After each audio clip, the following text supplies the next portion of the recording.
ধারাবাহিক সূরা ইউসুফ থেকে আলোচনা চলতেছিল।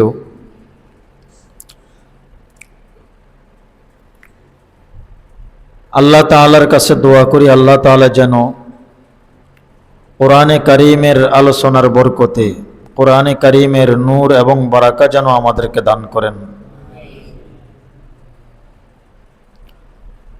কারণ রাসূল আকরাম সাল্লাল্লাহু আলাইহি ওয়াসাল্লাম দোয়া করতেন, আল্লাহুম্মা জাআলিল কুরআনাল আযীমা রবিআ কুলুবিনা। হে আল্লাহ, কোরআনে কারীমকে আমাদের দিলের বাগানে পরিণত করেন।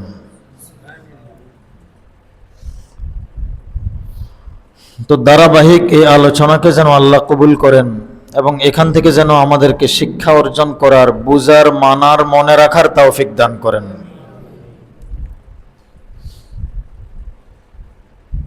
গত সপ্তাহে আমি ধারাবাহিক আলোচনার তৃতীয় পর্বের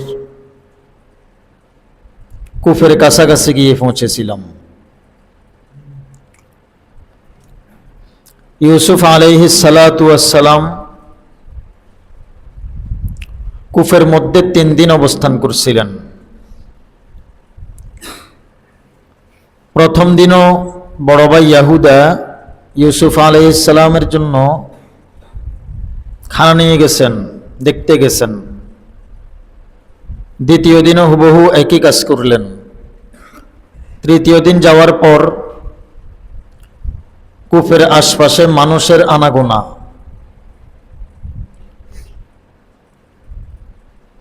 এই আনাগোনা দেখে বড় ভাই একটু ভয় পেয়ে দূর থেকে সতর্কতার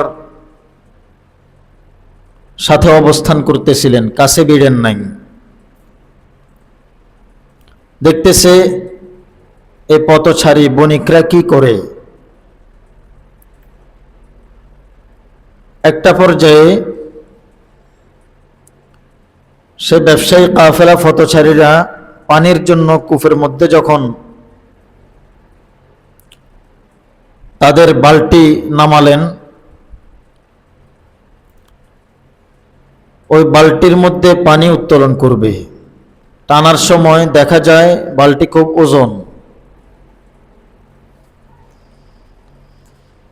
ফাআরসালুহু ওয়ারিদাহুম ফাআদলা দালওয়াহ। বালতি নিচে নামায়া যখন টান দিছে, আদলা দালওয়াহু, বালতি ওজন। একজনের জায়গায় 2 জনে ধরে রশিটাকে টান দিছে।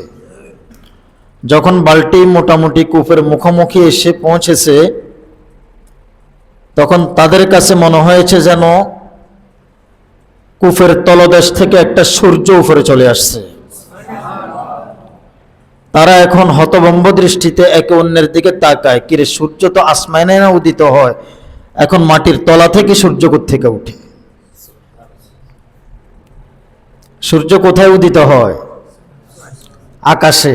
কিন্তু এরা চিন্তা করে মাটির তলা থেকে সূর্য কেমনে উঠে? সুবহানাল্লাহ। এদিকে ইয়াহুদা ইউসুফ আলাইহিস সালামকে কূপ থেকে উঠানোর সঙ্গে সঙ্গে একটা আলো গিয়া ইয়াকুব আলাইহিস সালামের বাড়িতে ঘরে গিয়ে পৌঁছছে। সুবহানাল্লাহ। একটা আলোর ঝিলিক। সূর্য যখন উদিত হয়, কাছের গ্লাস থাকলে জানালার উপর দিয়ে, সেখান দিয়ে কি একটা আলোর ঝিলিক ঘরে ঢুকে না? তো এরা তো একটা সূর্য দেখছে, যে একটা সূর্য কূপের তলদেশ থেকে উঠছে।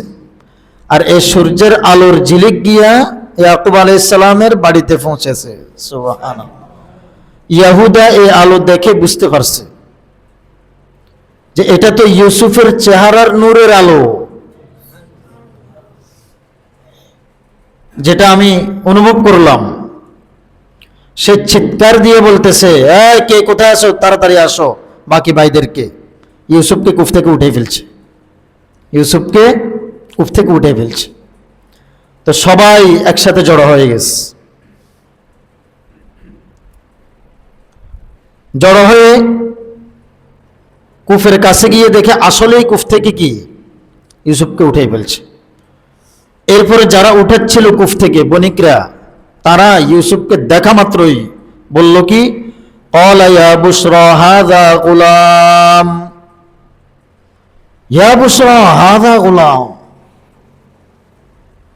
বুশরা কারো নামও হইতে পারে, আবার বুশরা মানে সুসংবাদও হইতে পারে, দোনোটার ইহতিমাল আছে। যারা সামনে উপস্থিত তাদের মধ্যে কেউ বুশরা থাকতে পারে, অথবা বুশরা শব্দের অর্থ সুসংবাদ। তো যদি কেউ বুশরা সেখানে উপস্থিত থাকে, তখন তর্জমা হবে ক্বালা ইয়া বুশরা, হে বুশরা, দেখছো হাযা গুলাম, আজীব এক গোলাম আল্লাহ তাআলা কি কুফের নিচ থেকে উঠেছে। আর যদি বুশরা শব্দের উদ্দেশ্য কোনো ব্যক্তি নয় বরং অর্থ হয়, তখন হবে এই দেখছো কতই না আমাদের জন্য সুসংবাদ যে এত সুন্দর একটা গোলাম আল্লাহ আমাদেরকে দান করছে। ওয়া আসাররুহু বিদআ, তারা খুশিতে আত্মহারা হয়ে যায়।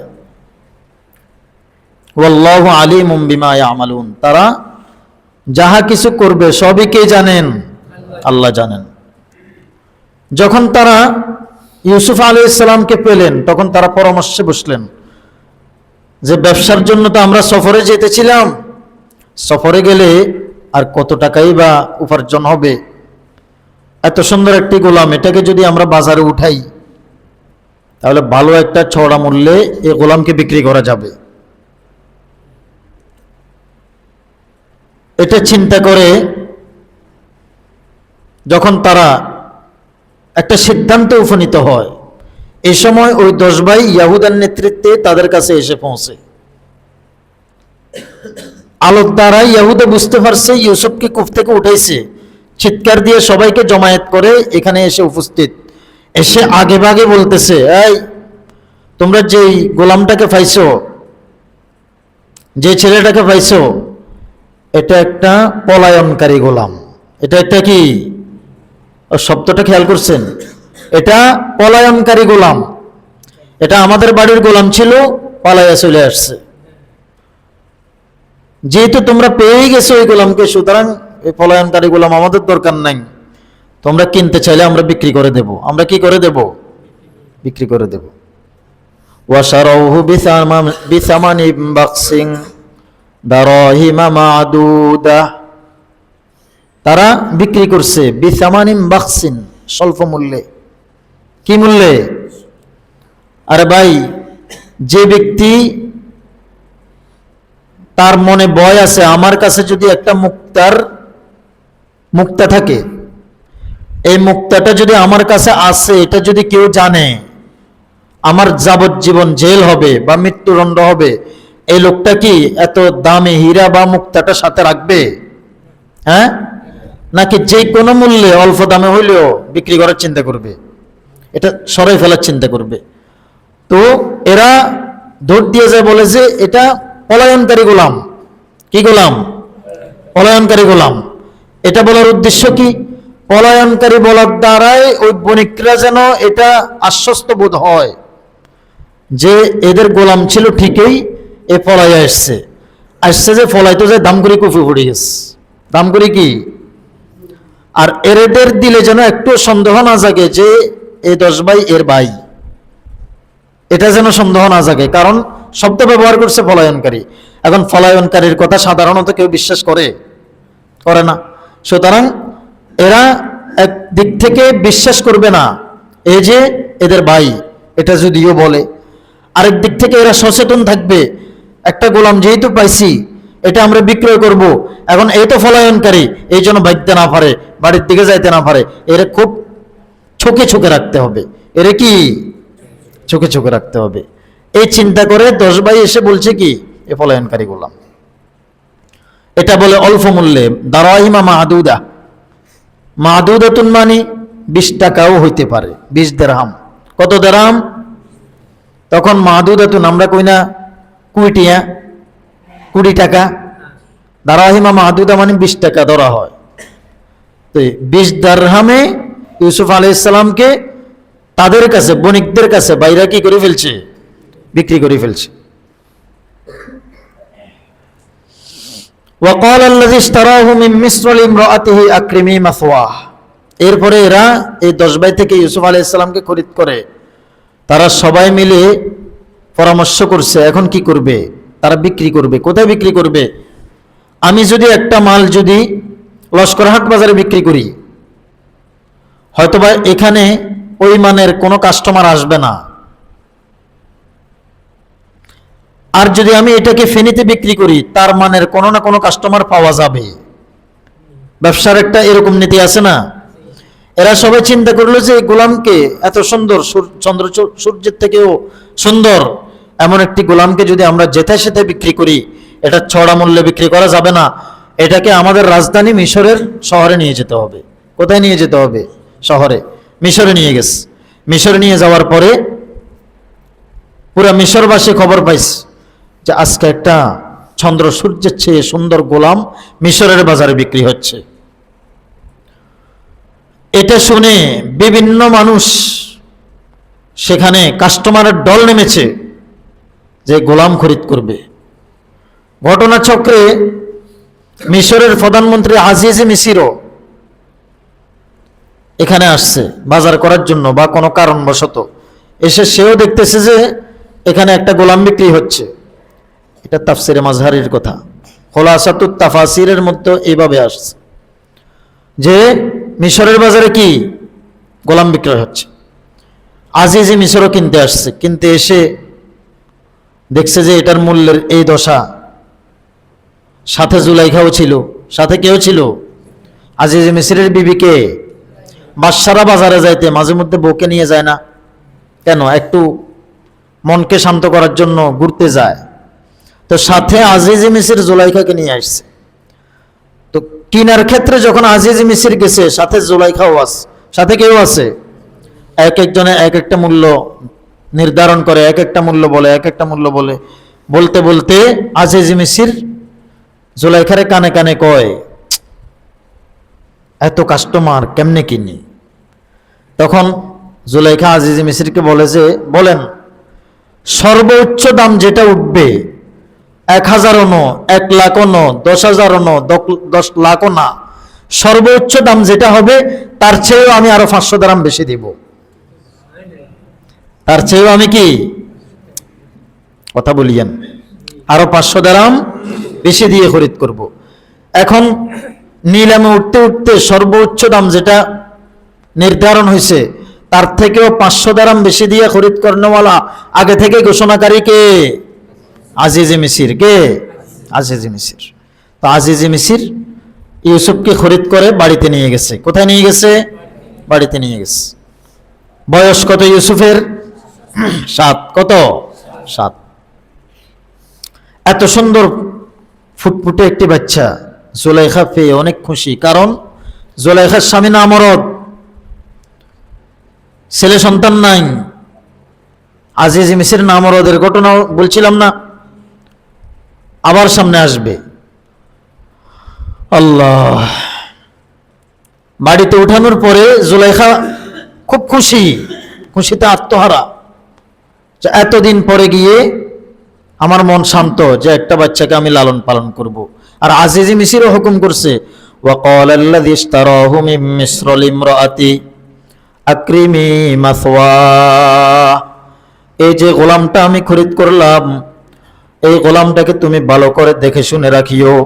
আকরিমি মাসওয়াহু, তাকে খুব আদর যত্নে বড় করবা, আদর যত্নে ঘরের মধ্যে রাখবা। এই যত্নের ভিতরে যেন কোনো কমতি না হয়। যত্নের ভিতরে যেন কি? এদিকে জুলাইখাও মহা খুশি। জুলাইখা মনে মনে বলে, তার যত্নের মধ্যে কমতি না হওয়ার জন্য ও বাদশা, ও স্বামী, আপনি বলা লাগবে না। আজকে এত বছর বিয়ে হয়েছে, একজন সন্তানের জন্য দিলে কত হাহাকার করে।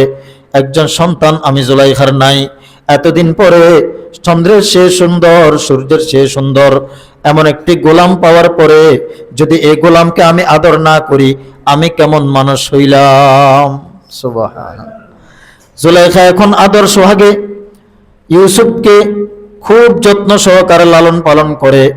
যত্ন সহকারে লালন পালন করতে করতে ইউসুফ আলাইহিস সালাতু ওয়াস সালাম যখন প্রাপ্তবয়স্ক হয়, মোটামুটি একটি বয়সে উপনীত হয়েছে। এখন যত বড় হয় তত চেহারার সৌন্দর্য বাড়তে থাকে, যত বড় হয় তত দেখতে সুন্দর লাগে। মানুষ যখন যত বড় হয় তখন তার মধ্যে যখন যৌবনের তাড়না এসে যায়, যৌবনের সৌন্দর্য এসে যায়, তখন ওই লোকটাকে দেখতে খারাপ লাগে না সুন্দর লাগে? সুন্দর লাগে না? এখন জুলাইখার ইউসুফের চেহারার মধ্যে সৌন্দর্য ফুটে উঠছে আরো খুব বেশি। জুলাইখা এখন মনে মনে ভাবে, আমি যে স্বপ্নে দেখছিলাম আজিজ মিসিরকে আমার হাতে লালিত পালিত, এই যুবকের চেহারার মধ্যে তো ওই চেহারা বাসে। কোন চেহারা বাসে? ওই স্বপ্নের আজিজ মিসির। স্বপ্নের আজিজ মিসিরের কথা মনে আছে বলছিলাম যে জুলাইখা স্বপ্নের মধ্যে দেখছিল, একদিন দেখছে, 2 দিন দেখছে, 3 দিন দেখছে যে জুলাইখার স্বামী হবে একজন আজিজ মিসির। যে আজিজ মিসির একেবারে টকবকে যুবক, দেখতে খুব সুন্দর, চন্দ্র সূর্যের চেয়ে সুন্দর, এরকম চেহারার অধিকারী, এরকম সুন্দর কোন যুবক পৃথিবীর কোন চোখ দেখে নাই। এমন বালককে, এমন সুদর্শন বালককে জুলাইখা স্বপ্নের মধ্যে দেখার পর জুলাইখা এখন দিশেহারা। জুলাইখার খানাপিনা বন্ধ, জুলাইখার সবকিছু বন্ধ, শুধু জুলাইখার দিলের ভিতরে জাগে, কখন জানি আমি স্বপ্নের সেই সুদর্শন বালককে আমার স্বামী হিসেবে পাবো, আমার স্বপ্নের পুরুষকে কখন আমি পাবো, এই চিন্তায় জুলাইখার ঘুম হয় না। এদিকে বাবার কাছে বলার পরে বাবা ইয়ামানের বাদশা, সেই ইয়ামান থেকে জির কথাকে মানার জন্য, মেয়ের কথাকে রাখার জন্য বাবা এসে আজিজ মিসির, তৎকালীন আজিজ মিসিরের কাছে প্রস্তাব দেয়। আজিজ মিসির প্রস্তাব গ্রহণ করছে। জুলাইখা বউয়ের সাজে সজ্জিত হয়ে আজিজ মিসিরের দরবারে আসে। আসার পর আজিজ মিসির দেখতেছে এত সুন্দর সুদর্শন মেয়ে আমি তো আর দেখি নাই। জুলাইখাকে দেখে আজিজ মিসির এখন দেওয়ানা হয়ে গেছে। এই জন্য খুব ঢাক ঢোল পিটাইয়া আজিজ মিসির তৎকালীন জুলাইখাকে বিয়ে করে। এই ঘটনা আমি আগেও বলছিলাম, এই জন্য সংক্ষেপে বললাম। জুলাইখা এখন স্বপ্নের মধ্যে যে সুদর্শন বালককে দেখছে, ইউসুফের চেহারার মধ্যে কেমন যেন অনুভব করে এটা সুদর্শন সেই বালক, সুদর্শন সেই পুরুষ, যে পুরুষকে আমি আজিজ মিসির হিসাবে দেখছিলাম। এই কারণে জুলাইখার মনের মধ্যে এখন শুধু কুমন্ত্রণা, কুজল্পনা জাগ্রত হয়, কিভাবে ইউসুফকে তার করে নেওয়া যায়, ইউসুফকে তার করে নেওয়া যায়।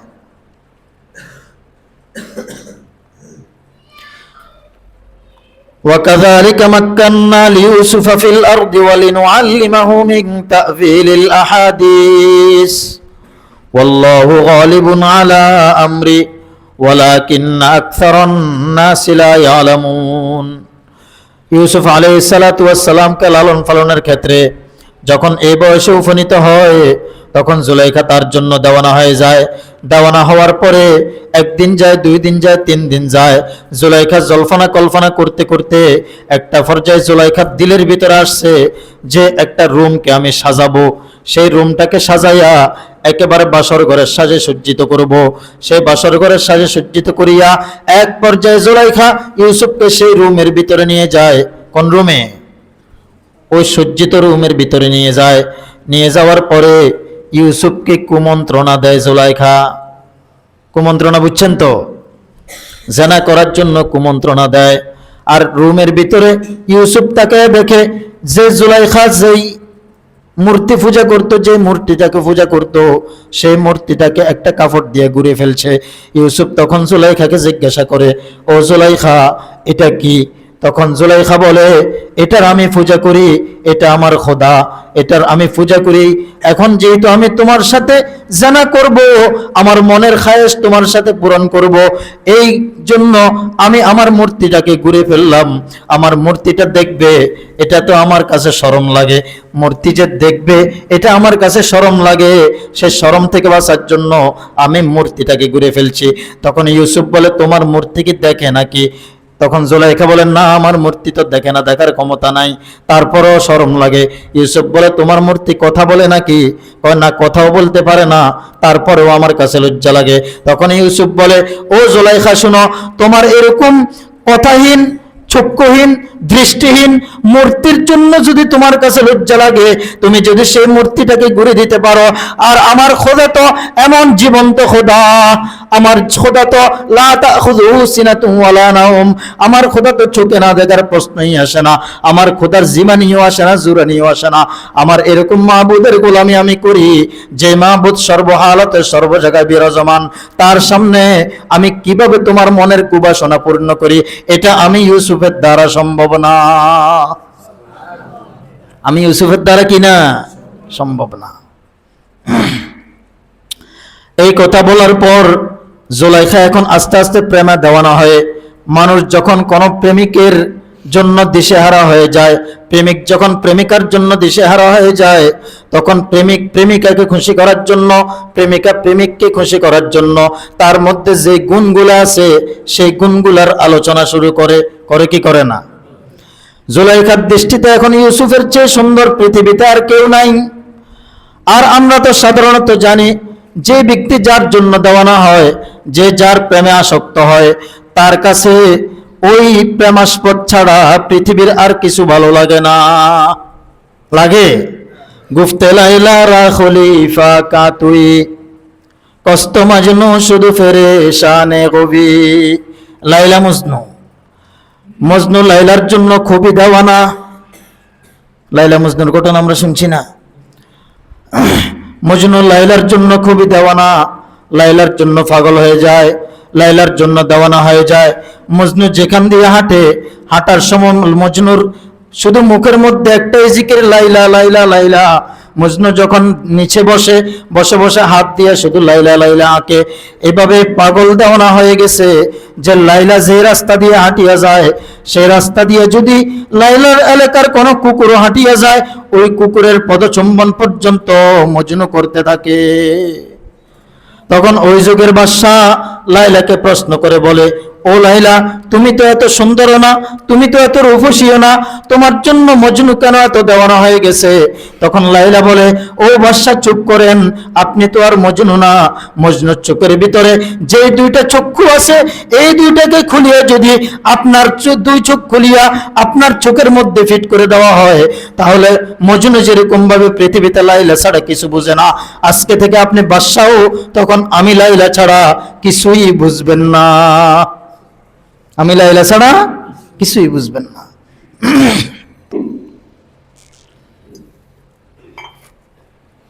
জুলাইখা ইউসুফের জন্য দেওয়ানা, ইউসুফের জন্য দেওয়ানা হয়ে রাত্র নাই দিন নাই শুধু ইউসুফ ইউসুফ ইউসুফ ইউসুফ জিকির করে। কি করে? ইউসুফ ইউসুফ জিকির করে। এখন যখন একটা রুমের ভিতরে ইউসুফকে আটকাইল, আটকানোর পরে সে চিন্তা করে এই রুমের ভিতরে আর কেউ নাই, আমার যে মূর্তি আছে সেটাকেও ডেকে ফেললাম, সুতরাং এখন আর কোনো বাধা নাই। ইউসুফকে আকৃষ্ট করার জন্য জুলাইখা এখন বলে, ও ইউসুফ, তোমার চোখগুলো এত সুন্দর, এত সুন্দর চোখ পৃথিবীতে আর কোনো মানুষের নাই। তোমার চুলগুলো এত সুন্দর, এত সুন্দর চুল পৃথিবীতে আর কোনো মানুষের কোনোদিন হইতে পারে না। এই কথাগুলো শোনার পর ইউসুফ মুস্কি মুস্কি হেসে হেসে বলে, আমার যে সুন্দর চুল, আমার যে সুন্দর চোখ, এই চোখ অস্থায়ী, এই চোখ বেশি দিন টিকবে না। মরার পরে এই চোখকে পোকামাকড়ে খাবে, মরার পরে চুলগুলা মাটির সাথে ধুলোর সাথে মিশে যাবে। সুতরাং এই সুন্দর চোখের কোনো মূল্য নাই, এই সুন্দর চুলের কোনো মূল্য নাই, এই সুন্দর চেহারার কোনো মূল্য নাই। সুতরাং মরার পরে কি হবে সেটার চিন্তা করো। দুনিয়ার এই চাকচিক্য, দুনিয়ার এই সৌন্দর্য, দুনিয়া যেমন অস্থায়ী, এটাও তেমন অস্থায়ী। সুবহানাল্লাহ বলেন না? জুলাইখা যত ইউসুফকে আকৃষ্ট করতে চায়, এদিকে ইউসুফ শুধু আখিরাতের দিকে জুলাইখাকে আকৃষ্ট করতে চায়। দেখলো যে হচ্ছে না, এই অবস্থার ভিতরে ইউসুফের দিলের মধ্যে একটা ভয় জাগিয়া গেল। ইন্না লিল্লাহ, যদি আমার দিলে একটু যদি জুলাইখার পরশনা ঢুকে যায়, আমি যদি ধ্বংস হয়ে যায়, তখন আমার কি অবস্থা হবে? এই মুহূর্তের ভিতরে তাফসীরের কিতাবের মধ্যে লেখে, ইউসুফের সামনে কেমন যেন আল্লাহু আকবার ইয়াকুব আলাইহিস সালাম হাজির হয়ে গেছে। এভাবে মুখের ভিতরে আমরা যেরকম আশ্চর্যান্বিত হইয়া এইভাবে মুখের ভিতরে একটা দাঁতকে কামড় দেই, ইয়াকুব আলাইহিস সালাতু ওয়াস সালাম একটা আঙ্গুল কামড় দিয়া ইউসুফকে বলতেছে, খবরদার, আল্লাহ নারাজ হয় এমন কোন কাজে জড়িও না, এমন কোন কাজে জড়িও না। আরেকটা সূরত তাফসীরের কিতাবের মধ্যে লেখে, বাবার সূরতে ইয়াকুব আসে নাই, বাবার সূরতে ইয়াকুব আলাইহিস সালাম আসে নাই, বরং একজন ফেরেশতা আসিয়া আল্লাহু আকবার, ওয়ালা তাকরাবুজ জিনা ইন্নাহু কানা ফাহিশাতাও ওয়া সাআ সাবিলা। এই আয়াতটা ইউসুফ আলাইহিস সালাতু ওয়াস সালামের সামনে ধরছে, লা তাকরাবুজ জিনা, তুমি জিনার দ্বারে কাছেও যাইও না। এই আয়াতটা দেখার সঙ্গে সঙ্গে ইউসুফের কলিজার মধ্যে কম্পন সৃষ্টি হয়ে যায়। সে আল্লাহর কাছে দোয়া করে, আল্লাহ, আমাকে যেরকম ভাবে আপনি এখানে দেখতেছেন, আমি এখন জুলাইখার কারণে বিপদের মধ্যে নিমজ্জিত, আল্লাহ আপনি যেভাবে দেখতেছেন এই বিপদ থেকে রক্ষা করনেওয়ালাও আপনি। এই কথা বলিয়া ইউসুফ চিন্তা করে দোয়া কবুলের জন্য যে মিস্টেকটা আছে এই মিস্টেকটা দূর করা দরকার। আমি যে জুলাইখার সামনে বসা আছি, এই সামনে থেকে সরিয়া আমার চেষ্টা যতটুকু করা দরকার আমি ততটুকু করব। অর্থাৎ সিট থেকে উঠিয়া দরজা পর্যন্ত ইউসুফ আল্লাহর উপর ভরসা করে চলে গেছে। মান জাদ্দা ওয়াজাদা ওয়াল্লাযীনা জাহাদু ফীনা লানাহদিয়ান্নাহুম সুবুলানা। কোন বান্দা যদি গুনাহ থেকে বাঁচার জন্য, কোন বান্দা যদি আল্লাহ পাকের গোলামি করার জন্য, আল্লাহকে খুশি করার জন্য চেষ্টা চালায়, আর যদি তার সাধ্য অনুযায়ী চেষ্টা করে, ওই চেষ্টার ভিতরে সফলতা দানকারী কে? ইউসুফ আলাইহিস সালাতু ওয়াস সালাম জুলাইখার থেকে দূরে সরিয়া আল্লাহর উপর ভরসা করিয়া দৌড় দিয়ে দরজা পর্যন্ত যায়। এদিকে জুলাইখা হেসে হেসে বলে, দৌড় দিয়ে লাভ হবে না, একটা দরজা নয় বরং একে একে 7টা দরজা লাগানো আছে, 7টা দরজার মধ্যে তালা লাগানো আছে, তুমি দৌড় দিলেও কাজ হবে না, আজকে আমার মনের বাসনা তোমাকে পূর্ণ করতেই হবে। পূর্ণ হইছে? মনের বাসনা পূর্ণ করতেই হবে। ইউসুফ বলে, না না না, আমার আল্লাহ জাহাদু ফিনা লানাহদিয়ান্নাহুম সুবুলানা, আমি আমার কাজ করব, আল্লাহর কাজ আল্লাহ করবে। এই কথা বলিয়ে ইউসুফ দিছে দৌড়। দৌড় দেওয়ার সঙ্গে সঙ্গে দরজা তালা সহ খুলিয়ে গেছে। এটা দেখিয়া জুলাইখার দিলের মধ্যে ভয় ঢুকে গেছে। ইন্না লিল্লাহ, আমি তো বাদশার বউ, আমি তো বাদশার বউ, বাদশার মেয়ে, ইয়ামানের বাদশার মেয়ে, মিশরের বাদশার বউ। আমি যে ইউসুফের সাথে এই কাজের মধ্যে যুক্ত হচ্ছি, এটা ইউসুফ যদি বের হয়ে যায়, যদি দুনিয়াবাসী জেনে যায়, আমার মানিজ্জত থাকবে না।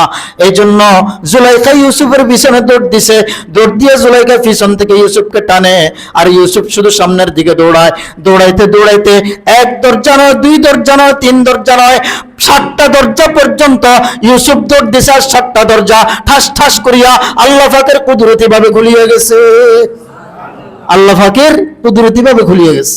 7টা দরজা যখন অতিক্রম করে বাইরে হবে এমন টাইমে দেখা যায় বাজার থেকে, কোথায় থেকে, আজিজি মিশির সামনে। কোথায়? আজিজি মিশির উপস্থিত। মহিলারা আবার অনেক রকমের অভিনয় জানে, সঙ্গে সঙ্গে কথা বানাইতে জানে। স্বামীকে যদি কোনো মহিলায় পান্দে আটকাইতে চায়, তখন দেখবেন আপনি একটি রুমের ভিতরে আপনার বউকে বোঝানোর জন্য নিয়ে গেছেন যে তুমি এরকম করিও না, তুমি আমার উপর রাগ করিও না। বউয়ের মনের ভিতরে যদি কোনো ধরনের কুচিন্তা থাকে, আপনার সাথে সংসার না করার কোনো ফিকির থাকে, অথবা আপনাকে আটকানোর কোনো ফিকির থাকে, আপনি সুন্দর করে দরজা লাগাইয়া বউর মাথার উপর হাত বুলাইয়া বলতেছেন, তুমি একটু শান্ত হও, তুমি একটু বুঝার চেষ্টা করো। কিন্তু বউ একটা চিৎকার দিয়ে বলে, আম্মা আমার মারিয়ালার রে, এরকম কয় কি কয় না? হ্যাঁ, মহিলার সঙ্গে সঙ্গে পান্ডা জাল আটকাইতে জানে, মহিলার সঙ্গে সঙ্গে কথা বানাইতে জানে। এটা আল্লাহ প্রদত্ত, মহিলাদেরকে আল্লাহ বানাইছে এমনি। এই জন্যই তো বলছে আন-নিসাউ হাবাইলুশ শাইতান, মহিলা হলো শয়তানের জাল। শয়তানের কি রে? এই বড় বাড়ির জাল নয়, এটা শয়তানের জাল। এটা কিসের জাল? শয়তানের জাল। এই জন্য দেখা যায় পুরুষকে মহিলা বিপদে ফেলাইতে মুহূর্ত লাগে না। তো মহিলারা যে কোনো কাউকে আটকাইতে জানে সহজে। তো জুলাইখা সঙ্গে সঙ্গে বলে, আজিজি মিসর যখন সামনে এসে যায়, জুলাইখার সঙ্গে সঙ্গে একেবারে কান্দি কাটি। মহিলারা কেমনে করে কান্দে না? দেখছেন নে, আপনি বাসায় নাই, এই ইউসুফ এতেরা আমি এত বছর লালন পালন করলাম, আর আমার ইজ্জত নিয়ে ইউসুফে টানাটানি করে। নাউজুবিল্লাহ বলবেন না। এটা বলার সঙ্গে সঙ্গে আজিজি মিসর তো স্বাভাবিক বোর কথা বিশ্বাস করবে। কার কথা? বোর কথা বিশ্বাস করবে। বোর কথা বিশ্বাস করিয়া ইউসুফকে ধমক দিচ্ছে। ইউসুফ তখন বলে যে সেখানে একটা ছোট বাচ্চা ছিল, এটা ছাড়া আমার কাছে আর কোনো সাক্ষী মাক্ষী নাই। ছোট বাচ্চা এখন জবানে কথা বলতে জানে না। তখন আজিজি মিসর বলল যে এই বাচ্চা কি বলবে, এই বাচ্চা তো এখনো কথাই বলতে জানে না, এই বুঝে না। তখন ইউসুফ আলাইহিস সালাম বলে, বাচ্চাকে জিজ্ঞাসা করেন। তখন বাচ্চার কুদরতিভাবে জবান খুলে গেছে।